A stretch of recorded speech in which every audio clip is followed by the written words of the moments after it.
Number 10. Michael Keaton. Growing up, Michael Keaton was my Batman. The first two Tim Burton directed Batman movies are legendary, and I'm never going to look at Danny DeVito and not see the Penguin. Okay, it's just not gonna happen. One thing I actually never knew though was that Michael was once married to his Batman Returns co-star, Michele Pfeiffer. In fact, Michael actually tried to get Michele fired from the project after learning that she had been casted as not only a villain, but as his love interest as well. While the split before production was apparently amicable, it was still an uncomfortable situation for Michael to be in romantic scenes with someone that he had, well, already been romantic with off-screen. At the time, Michael was also trying to get back with an ex-girlfriend and felt that Michele's presence might ruin his chances. Well, as we all know, he was unsuccessful in getting her fired, the project went great, and the movie was great. So the only bad thing that ever happened was DC telling Tim Burton that his Batman 3 ideas were stupid. Hey man, Robin Williams would have made an excellent Riddler, you jerks. Number 9. John Stamos. John Stamos is not just a fun name to say, but is the man to blame for Mary-Kate and Ashley Olsen being absent from the Full House revival Fuller House. A lot of fans of the original series were well aware of why the Olsen twins never returned, but for those of you who don't know, John actually tried to get them fired from the original series when they were still young, and by young, I mean before they were even a full year old. From the very beginning of the sitcom, Stamos complained that Mary-Kate and Ashley were very difficult children to deal with. Apparently, if one wasn't crying and screaming, then the other one was. Oh no, a baby screaming and crying uncontrollably. Now that is a unique situation. His dislike for the Olsens forced the producers to bring in a new set of twins, and these are John's real complaints that prevented those twins from taking over permanently. Number 1, they had red hair. Number 2, in his words, they were unattractive babies, and he knew that he made a mistake. That is an awful thing to say about anyone at any age. After realizing that, the Olsens were just kids and that all the other ones were just too ugly to be on TV, that the Olsen twins would be brought back. What's funny is that the studio eventually wanted to fire Ashley Olsen only and keep Mary-Kate, but John actually stepped in and blocked that call. Seems that over the years that he turned into something like an uncle for the twins. For any Mary-Kate and Ashley fans who are just curious as to where they are, they took a break from acting permanently and have been making waves in the fashion industry. Pretty neat. Number 8. Tom Hanks. Who would have guessed the guy that is basically America's dad would be the cause of a man being fired from one of his film sets? Turner and Hooch was a wonderful buddy cop movie starring a young Tom Hanks and this big beautiful doggo named Beasley. When the film first started its production, Henry Winkler, aka the Fonz, aka Barry Zuckercorn, was the director. As the years have gone by, Henry has always said the same thing about the project. He got along much better with Beasley than he did with Mr. Hanks. The set was plagued with creative differences between the men who would argue constantly on set. Henry's directing style just clashed with Tom's performance style time and time again. After only 13 days on set, there was an altercation between Tom and Henry that left Henry out of work, and Roger Spottiswoode stepped in to take his place. Number 7. Alec Baldwin. In 2013, Alec Baldwin was attached to star in a Broadway production of the show Orphans alongside Transformers alumni Shia LaBeouf. Now from day one of rehearsals, Shia and Baldwin were at each other's throats. Shia's problem was that Alec was never off script. This was something that he considered to be very unprofessional. Shia has since claimed that he was so nervous about the show that he made sure to memorize every single line he had before setting foot on stage on day one. His methods were not reciprocated by Alec, who just kind of showed up with a coffee in one hand and the script in the other one, planning to rehearse in the moment. Well, Shia was furious and he apparently yelled at Alec to learn his lines right then, right there. He said, "Whoa, he's a lead, what's the deal? Why aren't you better at this?" Well, after a couple of weeks and one particularly rough day where Shia blew up at Alec in front of a ton of cast and crew, Alec took 5 and he had a meeting with the producers. He said that if Shia wasn't let go, that he was going to quit the project. Producers caved and Shia was canned. In the tabloid, they claimed creative differences, but Shia later shared his side, clearly upset with being dropped as if he meant nothing to the show. Number 6. Seinfeld cast. Now for this entry, there is no one cast member that could be singled out as the individual individual who tried to get Heidi Swedberg, aka Susan, fired from the series. In the season 7 finale of Seinfeld, spoiler alert, Jason Alexander's character George Costanza is delivered the news that his wife Susan has suddenly passed away. George is thrilled as he's been wanting to leave Susan for a while now, but it turns out off screen, Jason was just as excited. So were Jerry Seinfeld, Michael Richards, and Julia Louis-Dreyfus, who made up the other 3 main cast members. According to Jason, he found it difficult to play off of Susan, claiming that there just wasn't a lot of chemistry between them. And as I said, this was a feeling that was shared with the entire cast. Julia Louis-Dreyfus said that it was impossible to have fun with her and her character, and that the producers were planning to write her off at some point in the near future. Well, the gripes of the cast were heard, and her character passes away from licking the glue on cheap wedding invitation envelopes that George insisted they purchase. It is very funny, and it's a great way to get a character written off of a show, but it's just unfortunate for Heidi that the entire cast was like, she's not a vibe. Number 5, Jason Momoa. It's no secret that filming Aquaman and its sequel was a bit of a sensitive task. For starters, Amber Heard not only played Jason's love interest in the film, but she was also dealing with the Johnny Depp defamation trial, so a decision had to be made if she was going to continue being involved with DC or if they would just recast her entirely. Well, it turns out that that conundrum was not because of the trial, but it was actually just because of her terrible chemistry with Jason Momoa. Amber Heard has always felt jammed into the DC universe,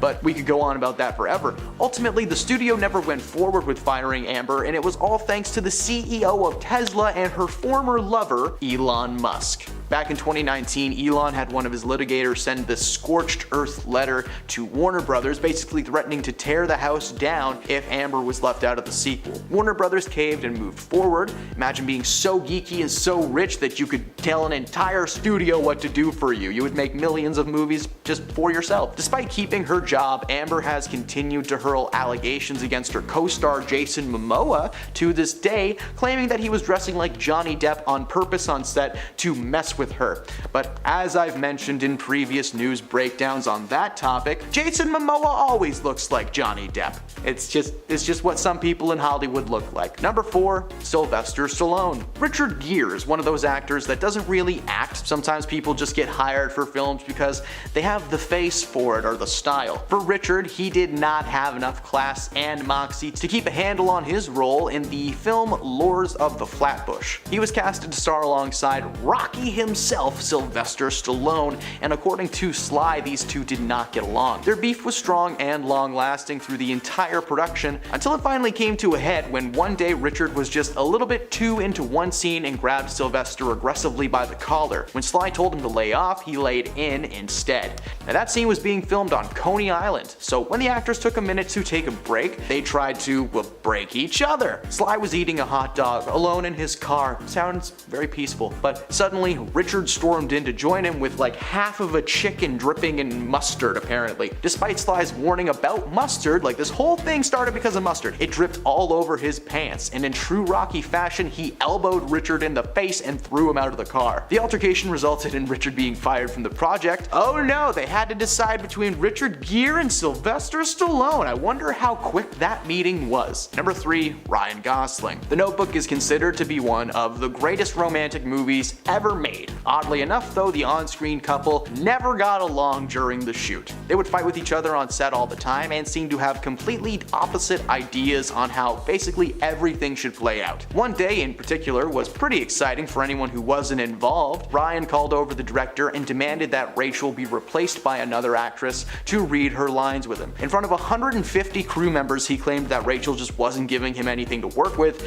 and they would just constantly yell at each other between takes. Eventually, Ryan asked the director privately if it might be possible to restart the project with a new leading lady, and needless to say, he was laughed out of the room. As time went on, they finished the project, and the two actually dated for almost 2 years. The Notebook is now a classic, and Ryan Gosling is just can. Number 2, America Ferrera. In the early 2000s, Lindsay Lohan faced a ton of public scandals, but one that's not talked about often enough actually took place behind the scenes of a little show called Ugly Betty. Lohan was a guest star on the show in the 3rd season, playing Kimmy Keegan. Now, Kimmy was supposed to stick around for 6 total episodes, but that number was actually shrunken down to 4. The reason being was that her co-star and the lead of the show, America Ferrera, did not get along with Lindsay Lohan. According to America and several of the Ugly Betty crew, Lindsay would show up with an entourage of people, usually under the influence of herbs and spices, and the production crew had to repaint her dressing room when she left because it was just so bad in there. One crew member alleged that she would cut images of her own face out of magazines and tabloid articles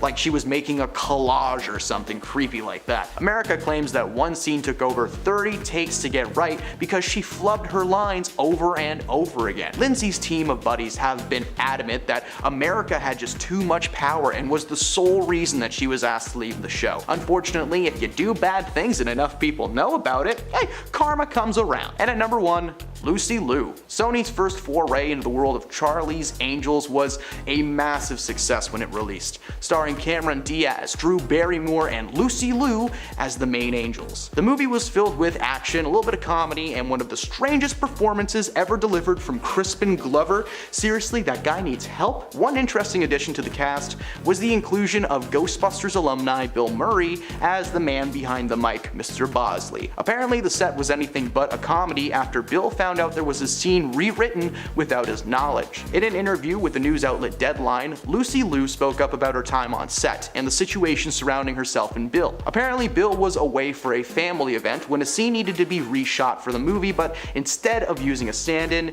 they realized they could just film the scene without Bill Murray in it. So it went on, and everything was fine. When he returned to find the change was made while he was gone, he was furious. He reportedly shouted at like half of the crew, including Lucy herself. At first, she wasn't sure why he was aiming so many of his comments directly at her. She didn't write the scene, she wasn't the director, but she asked if Bill was talking to her, which sent him into a full-blown meltdown. She decided to speak out on Bill's behavior on set, and he was ultimately written out of the sequel. Lucy is proud for speaking her mind, because at the time she was a relatively unknown actor and is glad that Bill's career seems to have suffered for it, because hey, Lucy was just the first of many people to comment on his behavior, but we'll leave that for another video. Number 1, we have Jared Leto. Leto is an actor known to be method. And if you don't know what method acting means, it is a technique or type of acting in which an actor aspires to encourage sincere and emotionally expressive performances by fully inhabiting the role of the character. So basically, aka never breaking character on or off set. Jared Leto stayed completely in character as the Joker and sent his castmates disturbing gifts, and his co-stars had some things to say about it. After he sent Viola Davis a box of bullets, she almost had her pepper spray out. She told E! News, "It was a little worrisome, it made you a little bit nervous, and I'm pretty tough. You know, I got into a few fights when I was growing up, but it scared me a little bit." But it doesn't stop there. Viola also said Jared introduced himself to the cast by sending them a dead pig and sent Margot Robbie, who is playing Harley Quinn, a black rat in a box in which Margot kept as a pet. Next on the list, we have Jennifer Aniston. Known as the good girl in Hollywood, Jennifer Aniston seems like she would not hurt a fly. Well, that all changed when Jay Moore, her co-star in 1997's Picture Perfect, said that his most awkward interaction with a female co-star was, quote, being on the set of a movie where the leading woman was unhappy with his presence and made it clear from day one. Although he never named any names,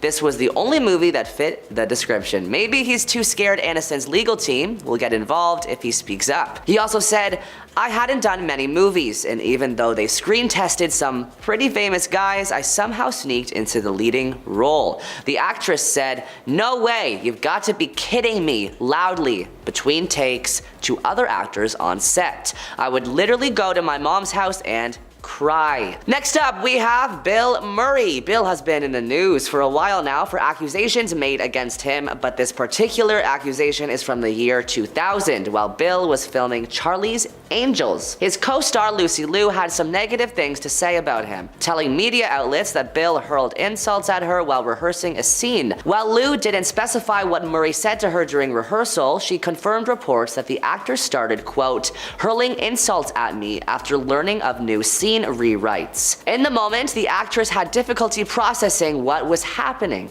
I was like, wow, he seems like he's looking straight at me. I couldn't believe that his comments could be towards me, because what do I have to do with anything majorly important at the time? I say, I'm sorry, are you talking to me? And clearly he was, because then it started to become a one-on-one communication. From Liu's perspective, some of the language Murray used was, quote, inexcusable and unacceptable. She therefore decided to speak up in spite of the fact that she was one of the lesser-known actors on set. I stood up for myself, and I do not regret it, she said, because no matter how low on the totem pole you may be, or wherever you came from, there's no need to condescend or to put other people down. Next up, we have Miss Jennifer Lopez. Jane Fonda called out her monster-in-law co-star Jennifer Lopez for injuring her on set. On the Drew Barrymore show, she said, the thing that comes to mind right away is that we have a slapping scene. I slap her, she slaps me. Jennifer, as per Jennifer, she had this enormous diamond ring. When she slapped me, it cut open across my eyebrow. And you know, she's never apologized, she concluded. But Jane Fonda isn't the only one who has some things to say about J-Lo. Last year, a viral TikTok trend where people told their J-Lo horror stories went viral, and some of the stories are crazy. One user said, I served at a restaurant where J-Lo and Ben Affleck were eating. At the end of the meal, Ben put a $100 bill down as a tip for the waitress. As Jennifer was just about to leave, she grabbed the $100 bill and replaced it with $5. Yikes. Next up, we have Alyssa Milano. Alyssa Milano has been exposed by her charmed co-star Rose McGowan for being toxic on set. During a Twitter spat with her former charmed co-star, she tweeted, "You threw a fit in front of the crew, yelling, 'They don't pay me enough to do this.' Appalling behavior on the daily. I cried every time we got renewed because you made that set toxic AF." She also shared an interview clip where she told Nightline, "I don't like Alyssa because I think she's a lie." Responding in a statement to E! News, Alyssa Milano said, hurt people, commenting any further does not align with my wellness plan. Next up, we have Gene Kelly. Gene is one of the most famous actors and dancers from the 1950s, and his co-star of Singing in the Rain had some things to say about him. In her 2013 memoir, Unsinkable, Debbie Reynolds wrote that her Singing in the Rain co-star / director Gene Kelly was a, quote, cruel taskmaster. She said, he came to rehearsals and criticized everything I did and never gave me a word of encouragement. She also alleged that he made unwanted advances towards her during their first kiss scene, writing, "The camera closed in, Gene took me tightly in his arms and shoved his tongue down my throat. Ew, what was that?" I screeched. Breaking free of his grasp and spitting, I ran around frantic, yelling for some Coca-Cola to cleanse my mouth. It was the early 1950s and I was an innocent kid who had never been French kissed before. I was stunned that this 39-year-old man would do this to me. Gene reportedly once said, "I wasn't very nice to Debbie. I'm surprised she still speaks to me." Next up, we have Lea Michele. The Glee star has been in the news lately for her apparent horrible behavior on set and offset. Replying to a tweet Lea Michele made about the Black Lives Matter movement, Glee co-star Samantha Marie Ware wrote, "Remember when you made my first television gig a living hell?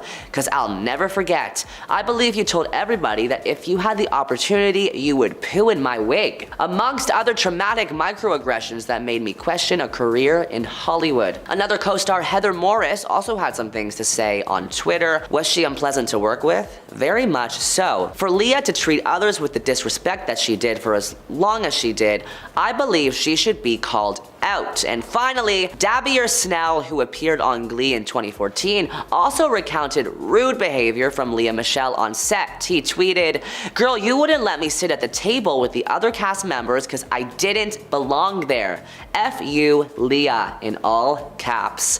Our next celebrity is Jamie Lynn Spears. Britney's little sister seems to have caused some trouble on the set of Nickelodeon's Zoey 101. Alexa Nicholas opened up in 2019 about Jamie Lynn Spears and other Zoey 101 cast members allegedly bullying her on the set of the teen show.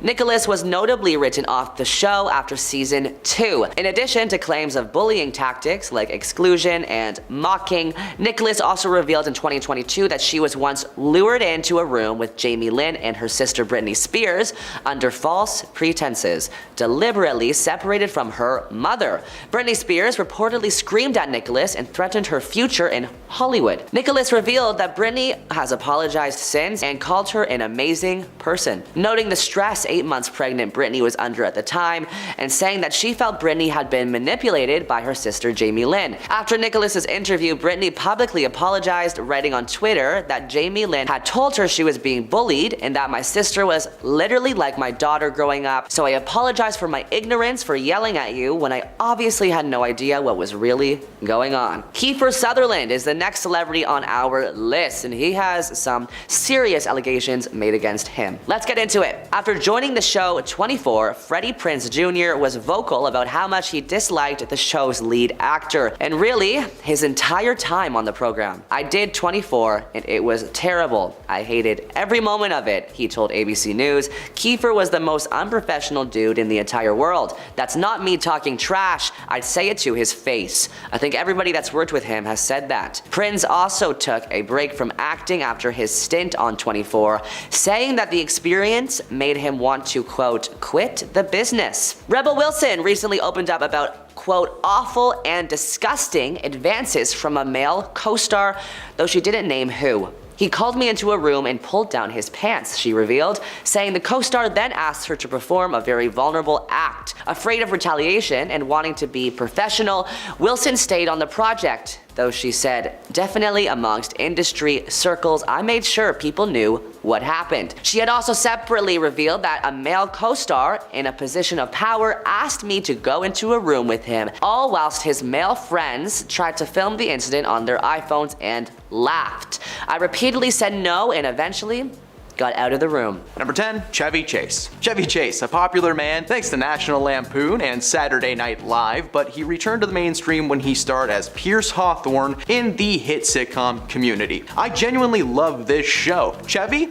Not so much. And it would appear that his Community co-stars would agree with that statement. Around the middle of the show's runtime, Chevy started to complain about his co-stars, especially Mr. Glover. It became apparent that he was more than just angry with Donald, and it was eventually fired for using racial slurs against him. According to himself, aka Troy Barnes, Chevy would often make inappropriate jokes either aimed at him or as a general way to disrupt a scene. Joel McHale told People that before he was fired, Chevy was complaining about his character on the show and how he was being portrayed. The entire cast reminded him that there was no contract keeping him there, which may have been part of what set him off on set. His character was written out in truly humiliating fashion, with his life ending after feeding his geese way too much, if you know what I mean. He was playing with them. Number 9, Tom Hardy. Mad Max Fury Road is a forgotten gem in cinema history. It featured little to no CGI despite having some awesome visuals, and it featured some pretty cool performances from its cast like Nicholas Hoult, Charlize Theron, and Tom Hardy. Charlize and Tom played the main characters, Furiosa and Max, and while their on-screen characters end up working together in the end, on set,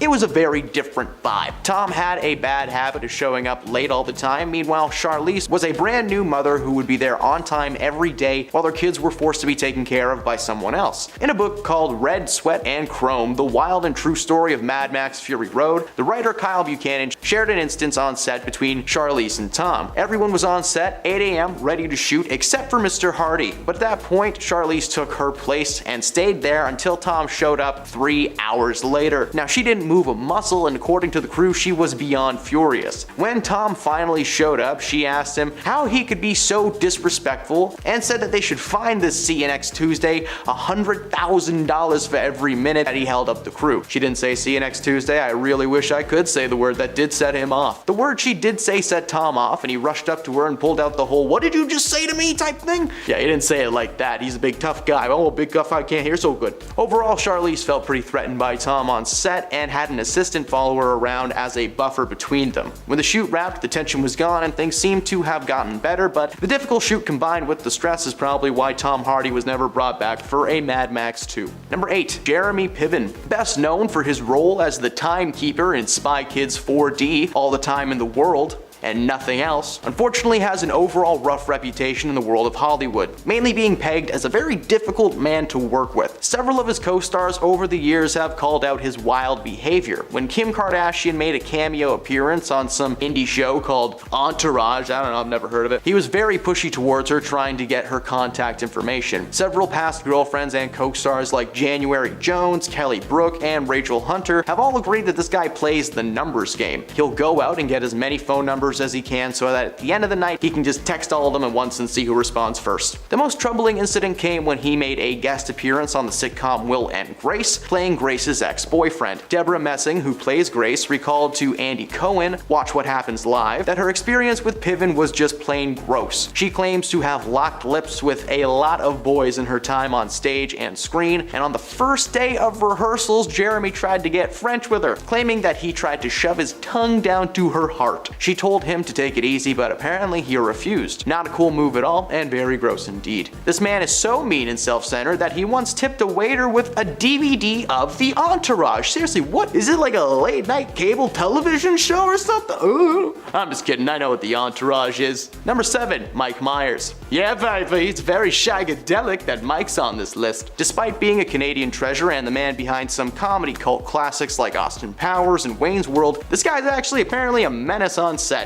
According to his Cat in the Hat co-star Amy Hill, Mike had handlers dress his entire trailer, and his work area was entirely covered with tenting. Apparently he just didn't want anybody to see him physically, which, hey man, that's fair. If I was in that cat suit with a bum crack in it, I'd probably want to hide too. His reputation as a difficult Donnie might have something to do with Hollywood blacklisting him entirely, except for his recent show The Pentaverate, which was a show where he basically played half the cast because, yeah, he couldn't get anybody else to get on the show, I guess. It might be that, or it might be the love guru, who knows? Number 6, Bill Murray. Now, Bill Murray has had many public feuds with many co-stars over the years that would qualify him as an entry on this list. One of his more famous feuds was with Charlie's Angel co-star Lucy Liu, but I already covered that in part 1 of this list, so today I'm going to talk about his long-standing feud with his late Ghostbusters co-star Harold Ramis. Harold and Bill famously starred opposite of each other in the classic Ghostbusters series, but they had been working together before and after the project, with Harold acting as the director on a lot of projects starring Bill Murray. The moment he was outed as one of the meanest men on set was while filming Groundhog Day. According to cast and crew, Harold and Bill would regularly get into screaming matches over the way that a scene should be filmed or how a line should be said. According to Harold, who passed away in 2014, Bill would show up late to set, well past his call time.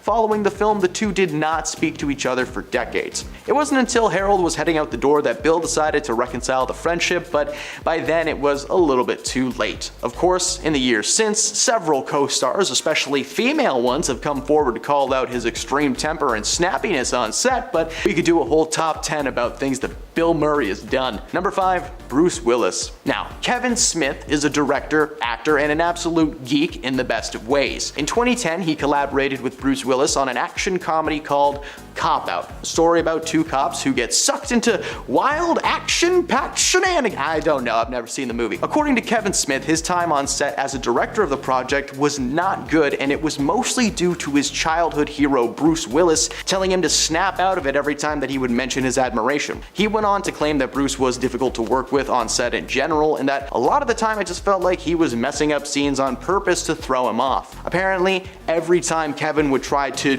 do his job and direct Bruce Willis, he would just kind of tell him that he had been working in the industry for 25 years and that there was nothing that Kevin could tell him he didn't already know. He then revealed on The Tonight Show with Jay Leno back in 2012 that Bruce had actually confronted him after filming one day and asked him if he wanted to take a swing. The situation escalated to the point that Bruce didn't appear for promotional events or photo shoots, meaning that he was photoshopped into most of the pictures that you see him with co-star Tracy Morgan, who Kevin claims is actually the only reason he didn't back out of the project. Since Willis was diagnosed with aphasia, the two have been able to patch things up, with Kevin apologizing for his petty complaints. Number 4. Ryan Gosling. The Notebook is considered to be one of the better romantic movies ever made in Hollywood. Oddly enough though, the on-screen couple didn't get along at all during their shoot. Turns out they would constantly fight on set, and they seemed to have completely opposite ideas on how several of the scenes should play out. Ryan Gosling especially was a little bit of a problem. One day in particular was pretty exciting for anyone who wasn't involved. All drama watchers were sipping their tea. Ryan called over the director and demanded that Rachel was replaced by another actress to read her lines. In front of 150 crew members, he claimed that Rachel just wasn't giving him anything to work with, and the two would constantly yell at each other. Their toxic on-set feud somehow morphed into a relationship that lasted for like 2 years, but anyone who worked on the set blames them for the constant schedule, setbacks, and creating just a terrible work environment overall. So, I don't know. He seems better now that he's been in Barbie. Number 3, William Shatner. This one is for all of you Trekkies out there. Live long and prosper. That's all I got.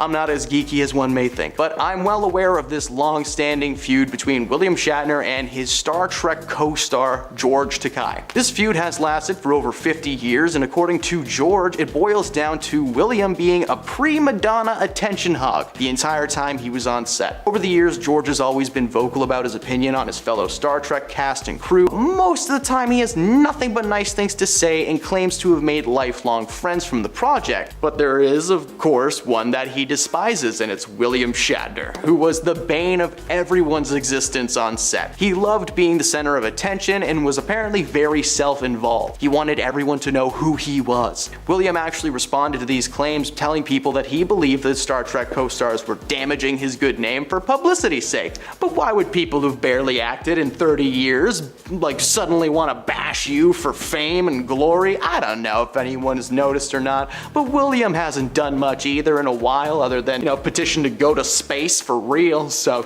good for him. Number 2, Jamie Foxx. Jamie Foxx has been a huge star in the world of Hollywood over the years, working with several acclaimed directors in basically every genre, but like most actors, Jamie had to start somewhere.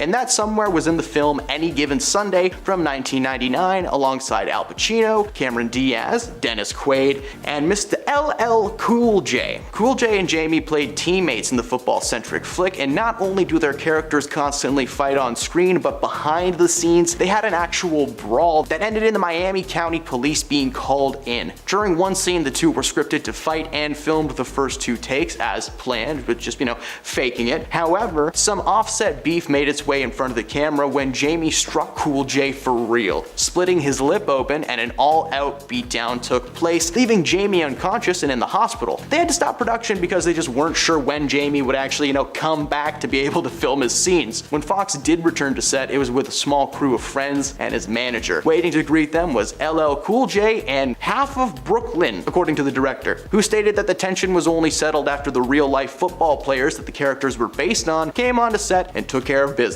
And at number 1, Sarah Jessica Parker. For this entry, I'm not allowed to say the title of the show that Sarah and her co-star Kim Cattrall were on, so I'll be referring to it as Schmecks and the City, okay?